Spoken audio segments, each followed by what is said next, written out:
ময়মনসিংহের ফুলবাড়িয়ায় বিজয়ের 52 বছর পূর্তি উদযাপন উপলক্ষে ঐতিহ্যবাহী বড়বিলায় কুন্দা বাইচ প্রতিযোগিতা অনুষ্ঠিত হয়েছে।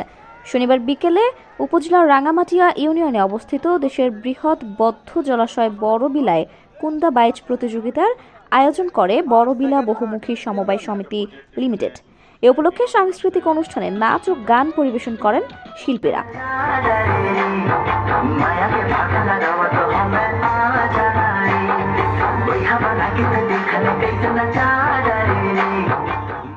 বাইচ প্রতিযোগিতা দেখতে আশেপাশের এলাকা থেকে বিপুল সংখ্যক দর্শনার্থী উপস্থিত হন বড়বিলা পারে।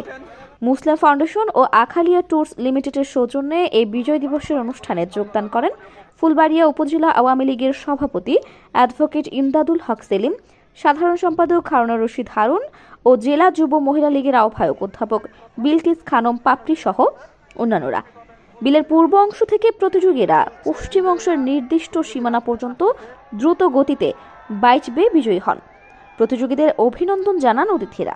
বাইচ প্রতিযোগিতায় প্রথম, দ্বিতীয় ও তৃতীয় স্থান অর্জনকারীদের পুরস্কার প্রদান করেন নেতৃবৃন্দরা। নেতারা জানান, বড়বিলা জলাশয়টি প্রত্যন্ত অঞ্চলে অবস্থিত প্রাকৃতিক সৌন্দর্যের লীলাভূমি হিসেবে পরিচিত। বিজয় দিবসের আনন্দকে আরো বেগবান করতেই মূলত বড়বিলা বহুমুখী সমবায় সমিতি এ উদ্যোগ গ্রহণ করে থাকে। আজকের এই দিনে আমাদের বাংলাদেশ স্বাধীন হয়েছে। এই বিজয়ের এই ক্ষণে, এই বিজয়ের এই লগ্নে আমরা যে লক্ষ্য উদ্দেশ্য নিয়ে বাংলাদেশে স্বাধীন হয়েছিল, ক্ষুধা এবং দারিদ্র্যমুক্ত একটি শোষণহীন, একটি বঞ্চনাহীন, একটি সোনার বাংলা বিনির্মাণের যে স্বপ্ন, ইতিমধ্যে এটা পূরণ হয়েছে। প্রাকৃতিক সৌন্দর্যের লীলাভূমি, এখানে শাপলা পদ্ম ফুল ফোটে, শীতকালে পাখি আসে এবং প্রচুর মানুষ এই জায়গায় আসে এটি দেখার জন্য। এটি অত্যন্ত প্রত্যন্ত একটি অঞ্চল।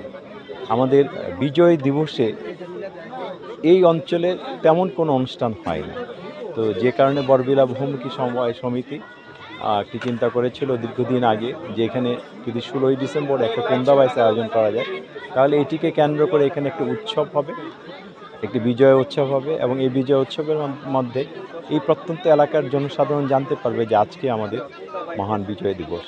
আমাদের পরবর্তী প্রজন্ম জানতে পারবে আমাদের এই বিজয়ের গাথা দিনটি সম্পর্কে।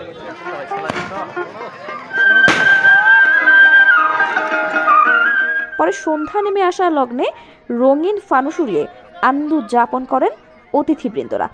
এ সময় আতশবাজি ফুটিয়ে বিজয় দিবসের উৎসবকে ভাগাভাগি করেন আয়োজক কর্তৃপক্ষ।